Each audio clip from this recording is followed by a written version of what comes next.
Magnetic field की बात हम लोगों ने कर ली थी। दो स्ट्रेट वायर की वजह से मैग्नेटिक फोर्स एक दूसरे पर कैसे लगेगा इसकी भी बात हमने करी थी, और magnetic force per unit length की भी बात करी थी। क्या होती है magnetic force per unit length अगर दो straight wire parallel long wire किसी डी सेपरेशन पे रखें। ये बात आपको ध्यान रखनी है, पहले भी बताया था, फिर से चाहे इसे नोट करके लिख लो कि जब दो पैरेलल वायर में सेम डायरेक्शन में करंट होगी, देखो भाई सेम डायरेक्शन में करंट होगी और ये इस सेपरेशन से है, तो ये एक दूसरे को क्या करेंगे, अट्रैक्ट करेंगे। ये बात ध्यान रखना। जैसे ये फर्स्ट वायर है, ये सेकंड वायर है और दोनों में करंट सेम डायरेक्शन में, तो जो ये 1 पे फोर्स लग रहा है 2 लगा रहा है, और ये जो 2 पे फोर्स लग रहा है 1 लगा रहा है, ये एक दूसरे को क्या करेंगे, अट्रैक्ट करेंगे। इसको ऐसे ध्यान रखना। तो ये हो जाएगा आपका पहला पार्ट, और इसमें जो बी दूसरा पार्ट है वो अगर करंट अपोजिट डायरेक्शन में, मैंने कहा था आप खुद से मैग्नीट्यूड वगैरह चेक करेंगे। ये फर्स्ट वायर है, ये सेकंड वायर है, तो ये एक दूसरे को क्या करेंगे, रिपल करेंगे, ठीक है ना। और रिपल्सन में क्या होगा, इसकी वजह से डायरेक्शन इधर होगी और इसकी वजह से डायरेक्शन इधर होगी फोर्स की, समझ पा रहे। तो जब अपोजिट डायरेक्शन में करंट होगी तो फोर्स होगी रिपल्सन, और अगर सेम डायरेक्शन में होगी तो क्या होगा, वो अट्रैक्शन होगा। ये दोनों बातें हमने कहा था, आप ध्यान रखेंगे, ठीक है। इनके फार्मूले वगैरह और फोर्स पर यूनिट लेंथ सारी चीजें हमने डिटेल में आपको बताई थी, क्लियर है। अब हमको जो नेक्स्ट टॉपिक पढ़ना है वो बहुत इंपॉर्टेंट है एग्जाम के पॉइंट ऑफ व्यू से। वहां से क्वेश्चन पूछा जाता है और कई सारे तरीके से क्वेश्चन पूछा जाता है। उनमें से जो पहला तरीका ये कि उसका डेरिवेशन ही, मतलब उसको मैग्नेटिक फील्ड ही पूछी जाती है, तो पहले हम उसी का डिस्कशन करेंगे। उसके बाद जब हम मैग्नेटिक फील्ड डिटरमाइन कर लेंगे तो उसके अंदर उस फॉर्मूले के मॉडिफिकेशन से क्वेश्चन पूछे जाते हैं, ठीक है। तो स्टार्ट करते हैं। Magnetic field due to the current carrying circular ring, उसकी वजह से मैग्नेटिक फील्ड निकालना है, और उसके सेंटर पे नहीं निकालना है, उसके सेंटर से कोई एक्सिस जा रही है, उस एक्सिस पे किसी पॉइंट पे निकालना है, ठीक है ना। तो point lie at the axis of the ring. जैसे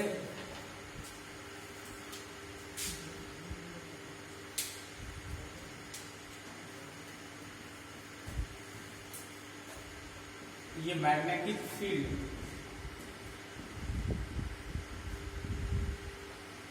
due to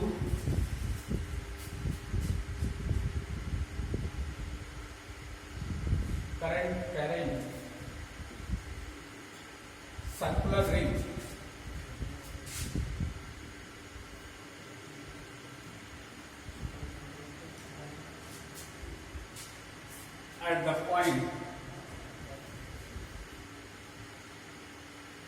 at the point which is present at the axis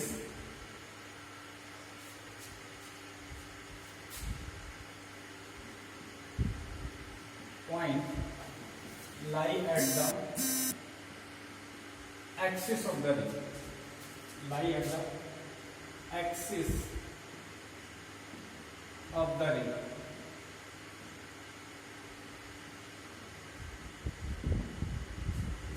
पहले तो इसको समझो कि पॉइंट लाई कर रहा है और कैसे है, कहां पर है। जैसे मैं ये एक सर्कुलर रिंग बना रहा हूं इस तरीके से। पहली चीज तो ये आपको रिंग समझ में आनी चाहिए कि ये है कैसे। ये रिंग ऐसे रखी हुई है, ऐसे ना, ऐसे, ये प्लेन में नहीं, प्लेन में होती तो हम ऐसा बनाते इस तरीके से। तो ये तो एक तो रखी कैसे गई है, परपेंडिकुलर टू द प्लेन है, ऐसे इस तरीके से, और ये इसका सेंटर है सपोज ये, तो ये एक्सिस, ये है इसका सेंटर से ये पॉइंट एक्सिस ऐसे, और इसको हम इधर से भी मिला रहे हैं। अब आपको हो सकता है समझ में आ रही हो ये कैसा है, ठीक है। ये कुछ ऐसा है। अगर ऐसे भी ना समझ आ रहा हो तो इसको हम थोड़ा 3D व्यू देने की कोशिश कर रहे हैं। अगर कर पाया तो ठीक ही। कुछ ऐसा है,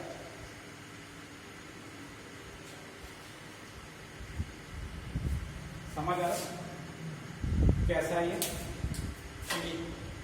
तब ये ऐसी है।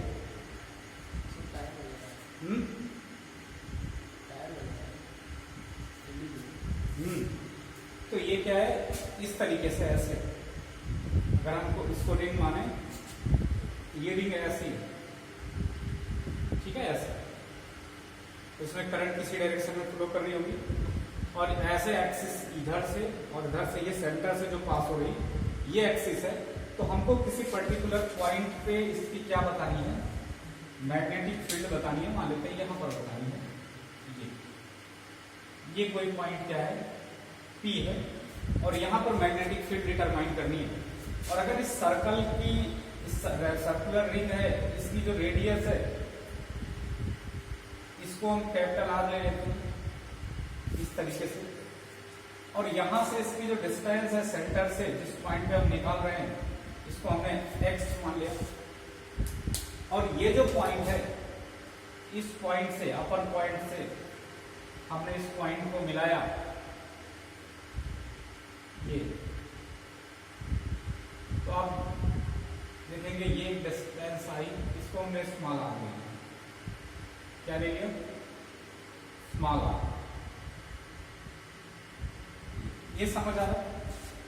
अगर ये डिस्टेंस यहां से स्मॉल आर है, तो आप इस रिंग के किसी भी पॉइंट को, पेरीमीटर के किसी भी पॉइंट को P से मिलाएंगे, सबकी डिस्टेंस सेम होगी और स्मॉल आर ही होगी।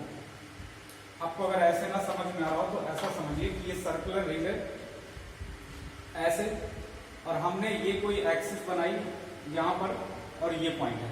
आप क्या करेंगे, इस पॉइंट को कहीं से भी मिलाइए, यहां से मिलाइए, यहां से मिलाइए, यहां से मिलाइए, यहां से मिलाइए, सारी डिस्टेंस क्या होगी, सेम होगी, और उसको हम क्या लिखेंगे, आर लिखेंगे। जैसे आप क्या करोगे, यहां से मिलाओगे तो ये भी आर आएगी, इस पॉइंट से मिलाओगे तो ये भी आर आएगी, क्योंकि पीछे ना ऐसे ऐसे अभी यहां से इस पेरीमीटर से आया तो लगेगा कि आर नहीं आएगी, ये एंगल नहीं बनेगा, लेकिन एंगल भी बनेगा, आर भी आएगी। समझ में आ रहा?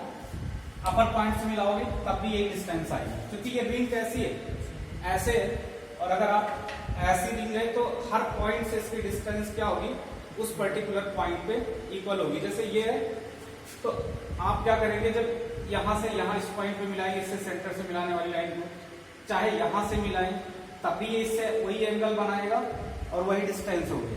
क्लियर है? तो हम क्या बोल रहे हैं कि ये क्या है, एक सर्कुलर रिंग है और ये डिस्टेंस आर है। अब यहां से एक चीज आपको समझ में आ रहा होगा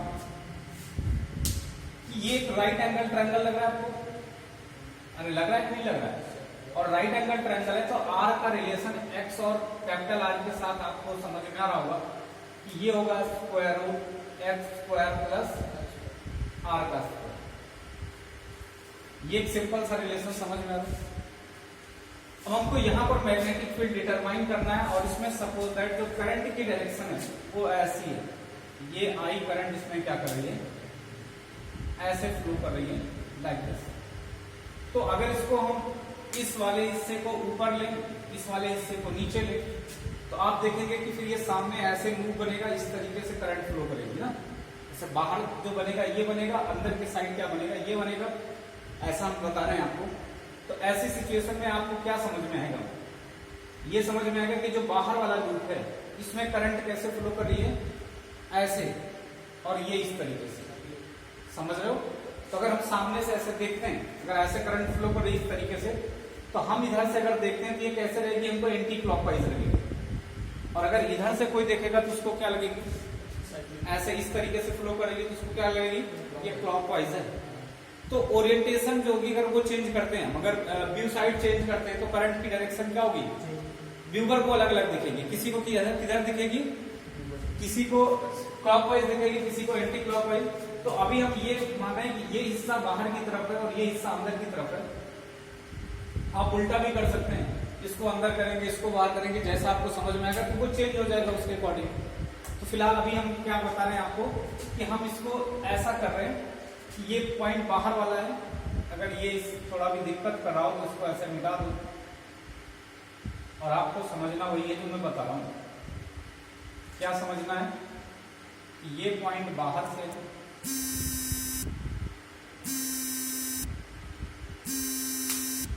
और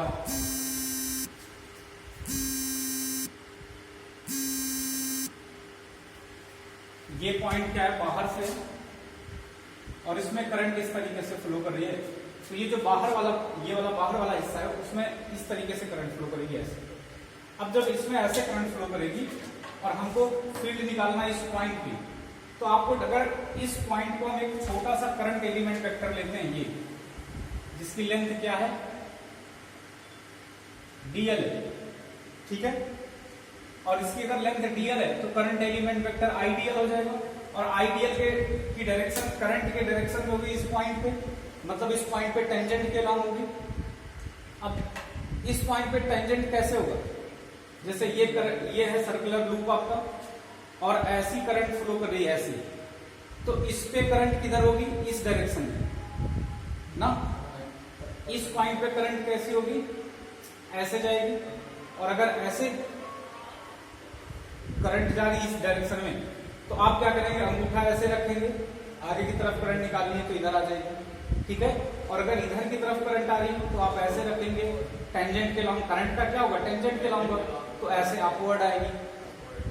तो हम ये कोशिश करेंगे कि डाउनवर्ड होगी, थोड़ा एंगल निकालने में दिक्कत होगी, तो आप इसको करंट को ऐसा करें कि ये कैसा समझ में आए आपको, ये अपवर्ड समझ में आए, ठीक है। अरे क्लियर हो रहा है कि नहीं।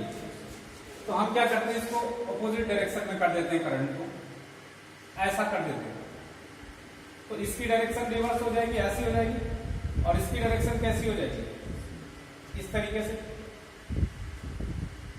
ऐसा। अब इस पे टेंजेंट के लॉन्ग करंट इधर होगी कि नहीं होगी, अगर आप देख पा रहे होंगे।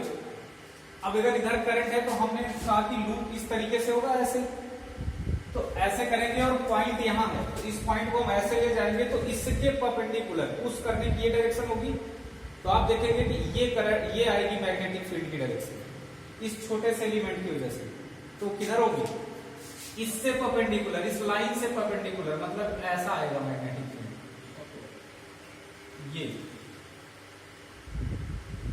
और ये dB होगी इस आइडियल वेक्टर की वजह से। इतनी बात समझ में आई कि सब पुराना है, जो मैंने पहले पढ़ा रखा है, क्या बायोट सेवर्ट, उसी के अकॉर्डिंग एक छोटे से एलिमेंट की वजह से आपको मैग्नेटिक फील्ड dB और उसकी डायरेक्शन निकालने का तरीका बताया कि राइट हैंड को क्या करो, इस तरीके से फैलाओ कि आपका जो थंब हो वो करंट एलिमेंट वेक्टर की डायरेक्शन में हो, और ये चारों जो पैरेलल फिंगर्स होंगी इनको उस पॉइंट पे ले जाओ जहां पर आपको मैग्नेटिक फील्ड कैलकुलेट करना है, डिटरमाइन करना है, तो उस पर ले जाएंगे, तो ये जो पुश करने की डायरेक्शन होगी, ये मैग्नेटिक फील्ड की डायरेक्शन बताएगी, ये तो एग्जैक्ट वही आएगी, मतलब यहां से 90 बनाएगा, ये इस पॉइंट से 90 डिग्री का एंगल बनाएगा कि नहीं बनाएगा। अब ये बात तो समझ में आ गई। अगर हम इसका इस एक्सिस से एंगल थीटा ले लेते हैं, सपोज दैट ये एंगल को हम क्या मान लेते हैं, ये थीटा मान लेते हैं, तो इसके दो कंपोनेंट होंगे, एक कौन सा कंपोनेंट होगा, एक परपेंडिकुलर कंपोनेंट होगा और एक एलॉन्ग एक्सिस होगा। तो आप देखेंगे कि ये जो कंपोनेंट होगा, ये तो हो जाएगा dV का मैग्नीट्यूड इनटू cos थीटा। अरे ये dV cos थीटा को मैंने रिजॉल्व कर दिया इस वेक्टर को, और इधर आप रिजॉल्व करेंगे तो क्या आएगा, dV sin थीटा। अरे ये अगर थीटा है, ये क्या है 90 माइनस थीटा है, तो ये क्या हो जाएगा cos 90 माइनस थीटा मतलब sin थीटा। तो ये कंपोनेंट क्या हो जाएगा, dV sin थीटा। ये बात समझ में आ रही कि नहीं आ रही, इतनी बात क्लियर है। ऐसे अगर हम किसी भी पॉइंट से इसके कहीं भी एलिमेंट काटे और यहां ले आए, तो सब में ऐसे ही डायरेक्शन होगी मैग्नेटिक फील्ड की, और सबके दो दो कंपोनेंट आएंगे, एक कंपोनेंट एक्सिस के लॉन्ग जाएगा, दूसरा कंपोनेंट परपेंडिकुलर होगा।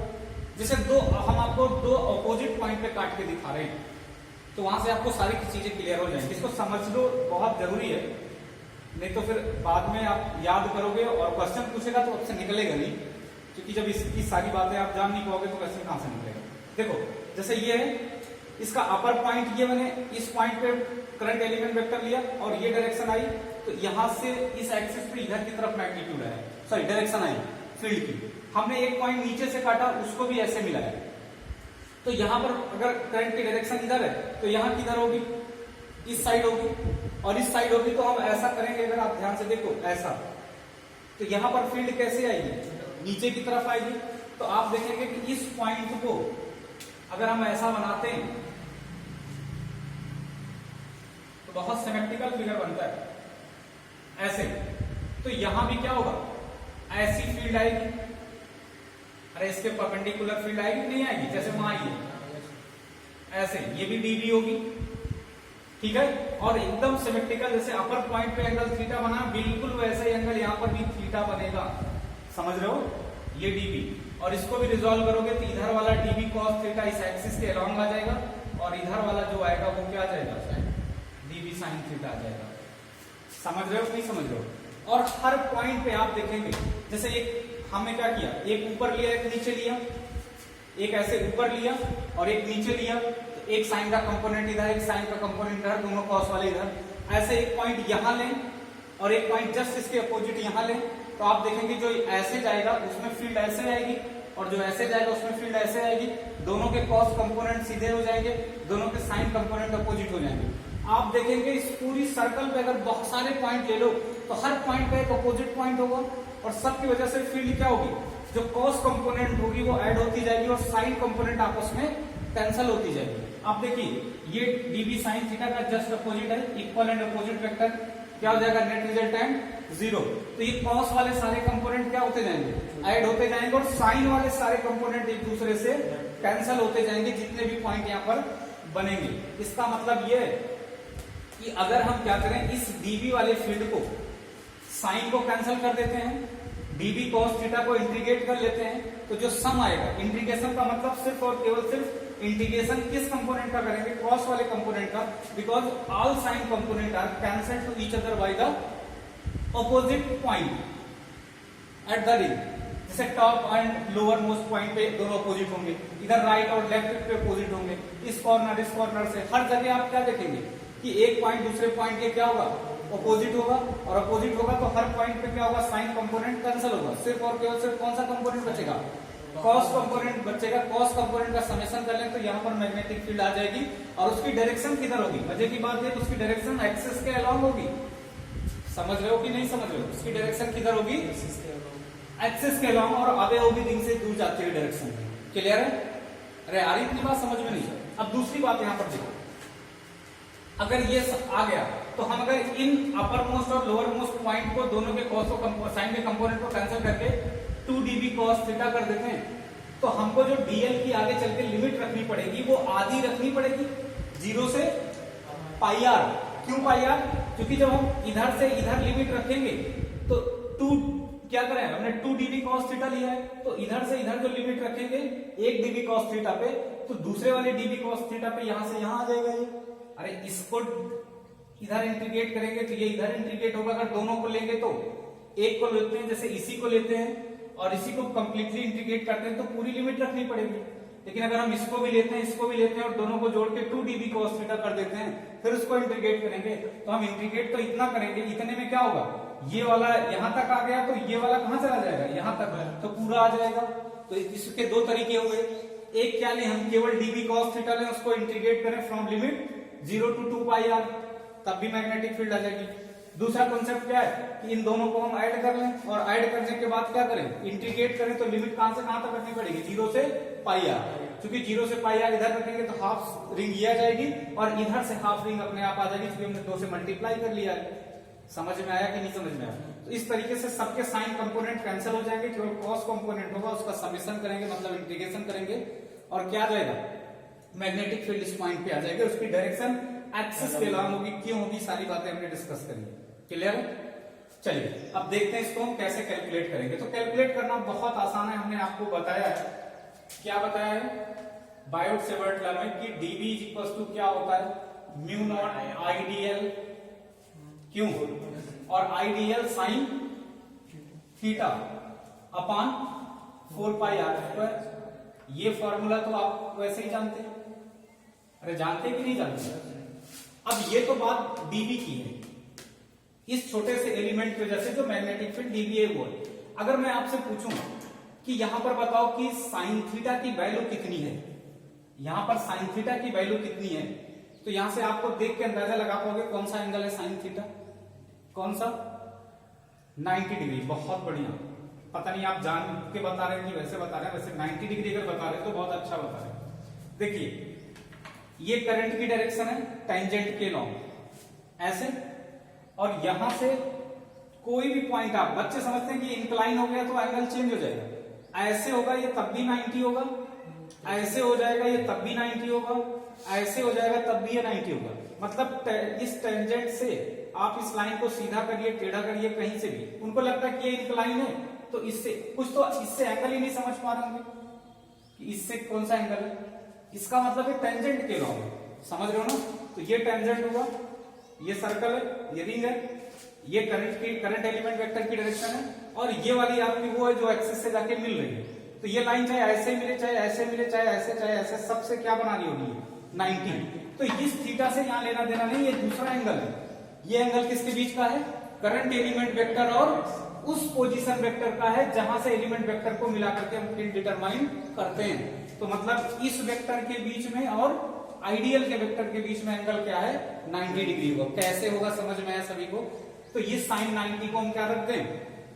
अरे इस साइन थीटा को 90 रख दें। अगर ऐसे ना समझ में आ रहा तो यहाँ पर हम साइन फाई रख दें। मतलब इस एंगल से कंफ्यूज नहीं हो रहा, ये दूसरा थीटा है और ये दूसरा एंगल है। तो रादर देन थीटा हम इसको क्या लिख देंगे? इसे साइन 90 लिख देंगे, ज्यादा बेहतर होगा। क्यों लिख रहे हैं सबको समझ में आया कि नहीं? साइन 90 इस वजह से, एक बार फिर से सुन लो, क्योंकि ये जो एंगल है वो आइडियल वेक्टर और पोजीशन वेक्टर आर के बीच का एंगल है। ठीक है, बायोट से वर्ड में मैंने बहुत डिटेल में बताया था, अगर आपको याद हो कि ये जो आइडियल वेक्टर होता है और ये जो पोजीशन वेक्टर होता है, इस एलिमेंट को जहां से मिलाते हैं, ये आर वेक्टर और ये आइडियल वेक्टर, इनके बीच का एंगल होता है। तो यहाँ आइडियल वेक्टर क्या होगा? सर्कुलर रूप में टेंजेंट के लॉन्ग होगा, और ऐसे जितने भी पॉइंट होंगे सब उससे क्या करेंगे? परपेंडिकुलर होंगे। तो यहाँ पर ये क्या हो जाएगा? साइन 90 हो जाएगा। इतनी बात क्लियर है? चलिए अब इसके बाद क्या करेंगे हम? डीबी की वैल्यू मैग्नीट्यूड में लिखेंगे। तो ये डीबी का मैग्नीट्यूड आ जाएगा म्यू नॉट आई डीएल। साइन 90 हो गया तो ये हो जाएगा 4 पाई आर स्क्वायर। क्लियर? लेकिन हमको डीबी तो लेना नहीं, हमको डीबी कॉस थीटा का कंपोनेंट लेना है। डीबी का कंपोनेंट लेना मतलब डीबी कॉस थीटा लेना, साइन वाला। डीबी तो ये है, ये वाली, इसकी मैंने इतनी वैल्यू निकाल दी। अब इसका एक साइन थीटा होगा इतने का, और इतने का एक कॉस थीटा होगा। लेकिन साइन थीटा वाला कंपोनेंट हर जगह एक दूसरे से कैंसिल आउट हो रहा है, तो उनको सम करने की जरूरत नहीं है, क्योंकि सम करेंगे तो एक दूसरे से वो कैंसिल होकर नेट वैल्यू 0 हो जाएगी। तो उस कंपोनेंट को हम क्या करेंगे? लीव आउट करते हैं, सिर्फ और केवल सिर्फ एक्सेल कंपोनेंट को लेते हैं, जो कि क्या है? कॉस के फॉर्मेट में है। और कॉस के फॉर्मेट में है तो इसका क्या करेंगे? हम एडिशन कर देंगे सीधे सीधे। तो यहां पर जो ये वाला कंपोनेंट होगा, एक्सियल कंपोनेंट, वो क्या होगा? डीबी कॉस थीटा होगा। अरे ये डीबी एक्सिस वाला जो होगा वो यही होगा ना, और जो ये परपेंडिकुलर साइड वाला होगा वो क्या होगा? वो डीबी परपेंडिकुलर को अगर हम लिखेंगे तो ये आ जाएगा बेटा डीबी साइन थीटा। ठीक है ना? और इसका जो सिग्मा होगा, इस साइन थीटा का जो सिग्मा डीबी होगा, मतलब डीबी परपेंडिकुलर, वो क्या हो जाएगा? 0 होगा। क्यों 0 होगा? क्योंकि हर जगह परपेंडिकुलर एक दूसरे के इक्वल अपोजिट हर पॉइंट पे क्या हो जाएंगे? कैंसल आउट हो जाएंगे। हाँ, इसका सिग्मा अगर हम निकाल लेते हैं, sigma in the sense summation, integration, इसका अगर निकाल लेते हैं तो वही फील्ड हो जाएगी और उसी की डायरेक्शन लिख देनी है। क्लियर हुआ? अब देखिए आगे से एक चीज और, आपको एंगल थोड़ा पर यहीं पर और अच्छे से समझ लीजिए। मैंने आपको बताया कि ये एंगल हमने क्या माना है? थीटा माना है। और अगर ये एंगल थीटा माना, ये पूरा क्या है? 90 है, तो ये एंगल क्या होगा? 90 माइनस थीटा। अरे ये एंगल 90 माइनस थीटा हो, तभी तो इसको डीबी साइन थीटा लिखा है। DB cos 90 minus sine theta होगा। और आप एक चीज ये जानते हैं कि ये पूरा एंगल क्या है? अगर ये इससे परपेंडिकुलर इस लाइन से बना रहा है तो ये इससे भी परपेंडिकुलर बना रहा है। अगर ये पूरा परपेंडिकुलर है, समझिएगा, और ये लाइन जो है बेटा, ये लाइन और ये लाइन, ये दोनों आपस में म्यूचुअली परपेंडिकुलर है, और ये अगर आपस में म्यूचुअली परपेंडिकुलर है, ये 90 माइनस थीटा, तो ये एंगल कितना होगा? थीटा। अरे भाई साहब, ये पूरा 90 है और इतना 90 माइनस थीटा, तो इतना क्या हो जाएगा? थीटा जोड़ेंगे तभी तो 90 आएगा। अब देखो इधर, ये इतना थीटा, बहुत ध्यान से समझो, ये इतना थीटा और इतना 90, तो ये कितना? 90 माइनस थीटा। क्लियर है? तो ये एंगल आपको ध्यान रखना चाहिए कि ये क्या है? 90 माइनस थीटा है। और अगर ये 90 माइनस थीटा है तब हम क्या करते हैं, एक रिलेशन निकालते हैं cos थीटा का। तो व्हाट इज cos थीटा? अगर यहां से cos थीटा देखो तो अगर इसको हम ये 90 माइनस थीटा, ये थीटा हो जाएगा, ये परपेंडिकुलर हो जाएगा, समझ रहे हो ना? तो cos थीटा क्या आ जाएगा, ये बेस अपॉन हाइपोटेन्यूज, ठीक है ना? क्लियर है नहीं क्लियर? अगर हम ऐसे करते तो x अपॉन आर जो होता वो क्या होता, अगर ये थीटा होता तो x अपॉन आर होता। अब ये 90 माइनस थीटा है तो cos थीटा क्या आएगा, साइन थीटा। आप ऐसे इसको अगर ना समझ में आ रहा हो तो आप डायरेक्ट देखिए कि ये एंगल साइन 90 माइनस थीटा जो है ये किसके इक्वल होगा। अब ये एंगल हमने थीटा के फॉर्मेट में लिखा तो साइन 90 माइनस थीटा जो होगा ये होगा आपका साइन क्या होता है, परपेंडिकुलर अपॉन हाइपोटेन्यूज। तो ये आ जाएगा आपका आर और हाइपोटेन्यूज का क्या है स्मॉल आर ये, और साइन 90 माइनस थीटा क्या होता है cos थीटा। तो इसको ऐसे भी लिख सकते हो आर अपॉन आर, या इसको क्या लिख सकते हो R upon square root R square plus X square. ये cos थीटा सबको समझ में आ रहा है कि नहीं आ रहा? क्लियर है, कोई दिक्कत नहीं है ना? क्योंकि cos थीटा की वैल्यू हम आगे पुट भी करेंगे, ठीक। अब एक चीज यहां से आप समझ पा रहे होंगे, यहां जो वेरिएबिलिटी है जिसको इंटीग्रेट करना वो ये डीएल लेंथ है, बाकी चीजें यहाँ पर कांस्टेंट है। कुछ बच्चे cos थीटा को इंटीग्रेट कर देते हैं, अरे फिक्स चीज कैसे इंटीग्रेट होगी, कांस्टेंट तो बाहर आ जाता है ना। तो यहाँ पर थीटा बदल रहा है कि कांस्टेंट है, अरे फिक्स है। इस पॉइंट से इस पॉइंट को मिलाओगे, इस पॉइंट पे पेरीमीटर से किसी भी पॉइंट मिलाओगे तो एंगल क्या है, हर जगह क्या होगा वो भी फिक्स बनाएगा।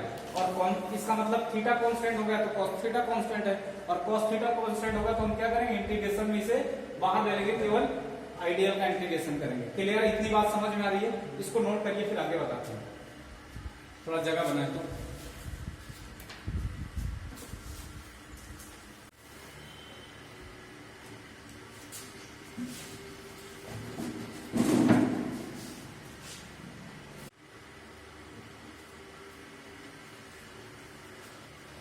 एक तो यहां से ये cos थीटा की वैल्यू आप ध्यान रखें, cos थीटा की वैल्यू क्या हो जाएगी,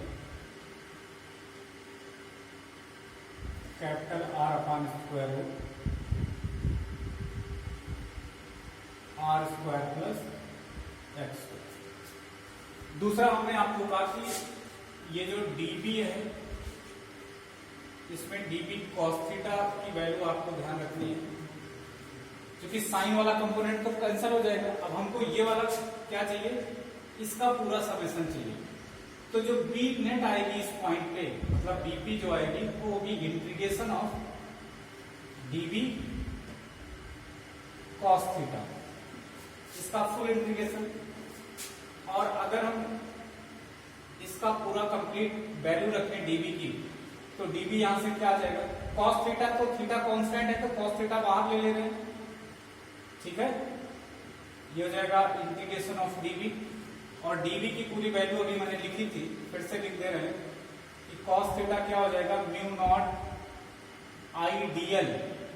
और मैंने आपको बताया था कि यहाँ पर ये जो साइन है, साइन थीटा की जो वैल्यू है वहां थीटा 90 है, इस वजह से ये हो जाएगा अपान में 4 पाई आर स्क्वायर ये होगा। तो यहाँ से सारी कांस्टेंट चीजें बाहर निकाल लेंगे आप, तो ये जो होगा आपका म्यू नॉट आई, ये कांस्टेंट है, करंट भी कांस्टेंट ही है, 4 पाई आर स्क्वायर, ये भी चेंज नहीं होगा, यहाँ से फिक्स है हर पॉइंट पे। केवल और सिर्फ केवल कौन चेंज हो रहा है, ये डीएल, और इसका समेशन कर ले पूरे का, तो ये क्या हो जाएगा, मैग्नेटिक फील्ड आ जाएगी इंटू cos थीटा, ये लिख दे रहे हैं यहीं पर, या पूरा लिख देते हैं फिर से। बीपी जो हो जाएगा वो म्यू नॉट आई cos थीटा अपान में 4 पाई स्मॉल आर स्क्वायर, और ये डीएल कहां से कहां तक, from 0 to 2 pi R, from 0 to 2 pi R. Clear. अब अगर ये 2 dB cos थीटा रखते, जैसा मैंने तुमको बताया, दोनों को ऐड करके, तब लिमिट क्या रखते, 2 dB लिखते तो लिमिट क्या रखते, 0 से पाई आर। अगर यहीं पर हम पूरा कंप्लीट dB को 2 dB cos थीटा रखते तो लिमिट को क्या रखते, 0 से पाई आर। तब आधा ही रिंग को करते इंटीग्रेट, पूरी रिंग हो जाती। हाँ, अब यहाँ से तो एक में कर रहा हूं, समझते सब रहो। किसी किसी बुक में आपके ऐसा भी दिया होगा, cos theta upon 4 pi R square, और डीएल का इंटीग्रेशन एल हो जाएगा और लिमिट रखेंगे तो क्या जाएगी, सॉरी ये कैपिटल आर होगा, अरे 2 पाई आर रिंग का रेडियस होता है ना, तो ये क्या हो जाएगा भैया, इसके अंदर upper limit minus lower limit रखोगे तो डीएल तो क्या हो जाएगा, एल हो जाएगा, और 2 पाई आर माइनस 0 मतलब यहाँ क्या आ जाएगा, मल्टीप्लीकेशन में 2 पाई कैपिटल आर। इतनी बात समझ में आ रही नहीं आ रही, क्लियर है। और ये हो जाएगा आपका cos थीटा। तो यहां से r की वैल्यू और इस cos थीटा की वैल्यू रखते हैं, तो देखो r तो हमने अभी बताया आपको क्या हो जाएगा, square root R square plus X square का, तो ये हो जाएगा बीपी, यहां से ये आ जाएगा म्यू नॉट आई अपॉन 4 पाई। हम तो करें 4 पाई से ये कैंसिल कर दो, 2 पाई तो बाई 2 हो जाएगा, क्यों, बाई में 2 आ गया, और नीचे है आर स्क्वायर, ऊपर है cos थीटा इंटू आर, क्यों, cos theta into capital R, इतना ही तो है। इसको सॉल्व करो और थोड़ा सा, तो बीपी, अब cos थीटा की वैल्यू रखेंगे तो ये आएगा भैया R upon R square plus X square, और आर की वैल्यू क्या है, square root X square plus R square plus X square, और अगर इसका स्क्वायर कर देंगे तो स्क्वायर रूट क्या हो जाएगा, हट जाएगा, अरे हट जाएगा नहीं हट जाएगा, देखो इसको ऐसा लिख सकते हैं कि नहीं, म्यू नॉट आई लिख दिया मैंने, अपान में 2 लिख दिया, आर की वैल्यू रखेंगे तो ये R square plus X square के स्क्वायर रूट का स्क्वायर मतलब हट गया, ये हो जाएगा R square plus X square, ये हो गई आर स्क्वायर की वैल्यू, ठीक है। इसके बाद हम cos थीटा लिखेंगे और इंटू कैपिटल आर लिखेंगे। अभी यहां तक सबको समझ में आ रहा है। इसके आगे देखो क्या कर रहे हैं, इसके आगे जो बीपी की वैल्यू है ये आ जाएगी म्यू नॉट आई अपॉन 2, ये R square plus X square, ये तो है ही ऐसे, cos थीटा क्या होगा, r upon this value, cos theta क्या हो जाएगा, r अपॉन में square root R square plus X square, और इंटू में r, इतना सबको समझ में आया, कोई दिक्कत नहीं। इसका मतलब है पावर हाफ, किसी स्क्वायर रूट का मतलब क्या होता है, पावर हाफ, और इसका मतलब पावर 1, और मल्टीप्लाई करने पे पावर ऐड होती है, या इसको इससे पावर ऐसे में लिख दे रहा हूं, mu naught I R square upon में 2, ये हो जाएगा R square plus X square into R square plus X square की पावर हाफ। इतनी बात सबको समझ में अब आ रही है, इधर दिख रहा है कॉर्नर पे। अब अगर इतना समझ में आ रहा तो इसको देखो, ये पावर 1 है और ये पावर हाफ है, मल्टीप्लाई करने पे पावर ऐड हो जाएगी, अगर सेम चीज मल्टीप्लाई कर रही है तो उनकी सुटेबल पावर एक की 1 है एक की हाफ है, तो पावर क्या हो जाएगी 3/2, अरे क्या हो जाएगी 3/2 हो जाएगी। तो इसको हम क्या लिख सकते हैं, mu naught I R square upon, ये क्या हो जाएगा 2, ये R square plus X square की पावर 3/2, समझे कि नहीं समझे, ये आ जाएगी आपकी मैग्नेटिक, पूरा नोट करिए। देखो तो मैंने कहा कि मैग्नेटिक फील्ड की वैल्यू ये आएगी ना, क्या होगी। अब इस रिजल्ट को ध्यान रखोगे और इस रिजल्ट को हम चेक करते हैं कि सही है भी कि नहीं। तो कैसे चेक करेंगे, चेक करने का तरीका किताब पलट के देख लो सही है कि नहीं है, लेकिन इस तरीके की बात नहीं कर रहा हूं मैं ये कह रहा हूं कि बीपी क्या है, mu naught I R square upon 2 square root R square plus X square की पावर 3, या आप ऐसे डायरेक्ट 3/2 बोल सकते हैं। अब जब हमने सर्कुलर रिंग में आपको मैग्नेटिक फील्ड बताई थी, अगर याद हो, सर्कुलर रिंग की वजह से उसके सेंटर पे मैग्नेटिक फील्ड बताई थी। ये तो सेंटर से कोई पॉइंट है वहां पर मैग्नेटिक फील्ड कैलकुलेट करो। आपको मैंने सेंटर पे बताई थी, तो क्या बताई थी? बी की वैल्यू क्या बताई थी? म्यू नॉट आई अपॉन 2r, ये बताई थी। हाफ सेमी सर्कल के लिए बताई थी म्यू नॉट आई अपॉन 4r, क्वार्टर सर्कल के लिए बताई थी म्यू नॉट आई अपॉन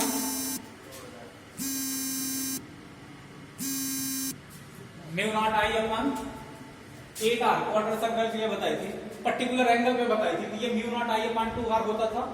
इसका मतलब ये भी एक सर्कुलर रिंग है, इसके भी सर्कल पे वही वैल्यू आनी चाहिए, लेकिन इस सर्कल से दूर कोई एक्स पॉइंट है एक्सिस पे, वहां पर मैग्नेटिक फील्ड हमने mu naught I R square 2 R square plus X square power 3/2 निकाली है। इसका मतलब ये है कि अगर हम इस एक्स को कम करते जाएं कम करते जाएं कम करते जाएं लाके 0 कर दें तो पॉइंट सेंटर पे आ जाएगा, और एक्स की वैल्यू 0 रखें तो ये वैल्यू आनी चाहिए। जाहिर सी बात है ना, एक्स की वैल्यू 0 रखें तो ये वैल्यू क्या होनी चाहिए? मिलनी चाहिए हमको। देखते हैं मिलती है कि नहीं मिलती। तो अगर हम बीपी को बीसी बना दें तो BP is equal to BC कब होनी चाहिए? जब क्या हो, एक्स इज इक्वल टू 0 रखें तभी तो सेंटर पे आएगा ये, और x इज इक्वल टू 0 रखेंगे तो देखो बीपी क्या होता है, x इज इक्वल टू 0 रखेंगे तो ये mu naught I R square तो यही रहेगा, अपान में 2 भी यही रहेगा, ये आर स्क्वायर होगा, x की वैल्यू क्या हो जाएगी 0 का ये 3/2। इसको और सॉल्व करो,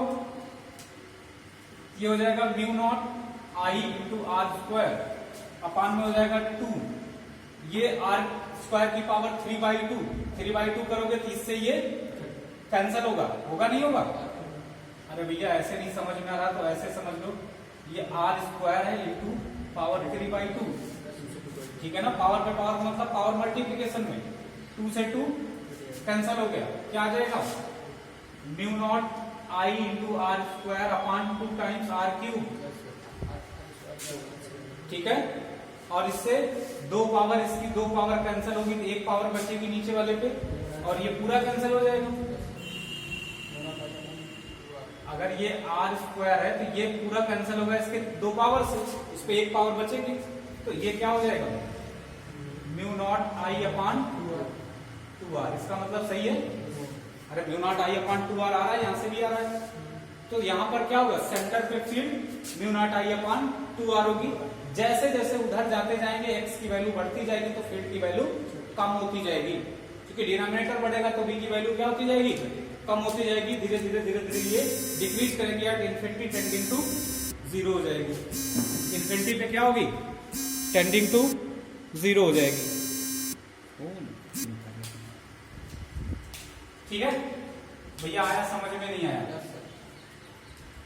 तो एट इन्फिनिटी क्या हो जाएगा, ये टेंडिंग टू 0, ये नोट कर लो इतना। तो ये हम इसे चेक कर सकते हैं कि ये क्या हो जाएगा, मैग्नेटिक फील्ड सेंटर पे क्या हो जाएगी। सेंटर पे क्यों, x 0 रखा, धीरे धीरे ये वैल्यू कम होकर सेंटर पे आ गई। क्लियर है, नोट करिए।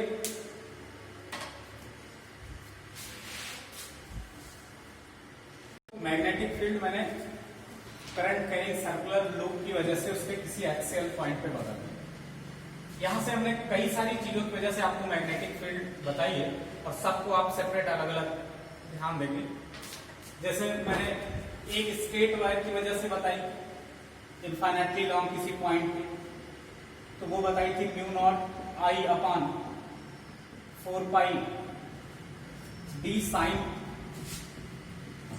φ1 प्लस साइन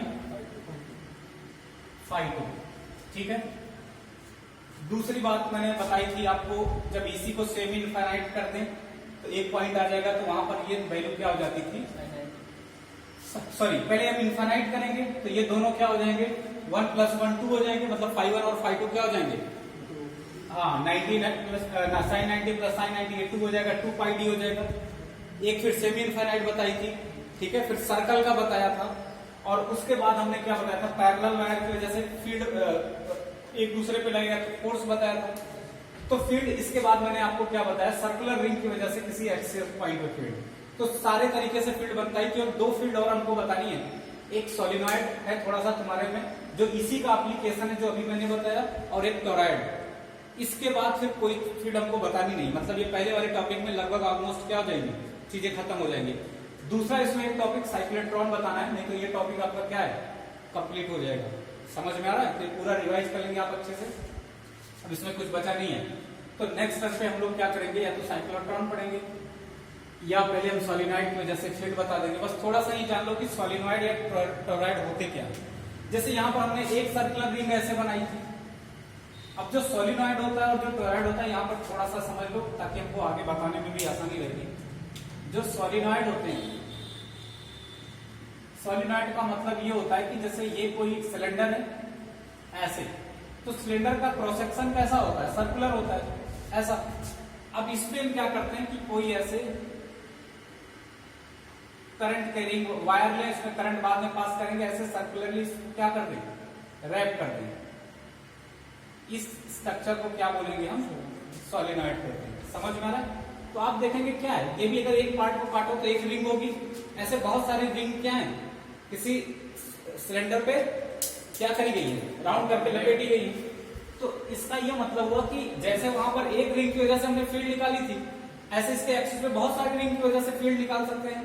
तो ये भी एक सोलिनॉइड हो, मतलब इस पे फील्ड आ जाएगा। तो ये स्ट्रक्चर समझ में आ रहा है ना, सोलिनॉइड क्या हो सकती है। तो एक रिंग होगी तो उसको हम क्या बोलेंगे, सिंगल रिंग है। ऐसे कई सारी रिंग जाके बने नहीं बनेगी। अगर आप इस वायर को ऐसे रैप करते जाएं, देखेंगे एक तरफ से अगर करंट हमने फ्लो कराई यहाँ से, तो आप देखेंगे कि जो करंट फ्लो करेगी ये क्या बनाएगी, पूरा सर्कुलर लूप का फॉर्मेशन करेगी, कई सारे सर्कुलर लूप का। तो एक की वजह से अगर हमको फील्ड निकालना मालूम है, सबकी वजह से इंटीग्रेट कर देंगे, आ जाएगा। दूसरी एक स्ट्रक्चर होती है टोरॉइड, ये भी कभी कभी पूछी जाती है। तो कम से कम दोनों को पहले जानते रहो कि सोलिनॉइड और टोरॉइड होते क्या है। ये जैसे एक सर्कुलर लूप ऑफ वायर है ऐसा। अब इस पे हम क्या करते हैं, इस पे ऐसे ऐसे रैप करते हैं।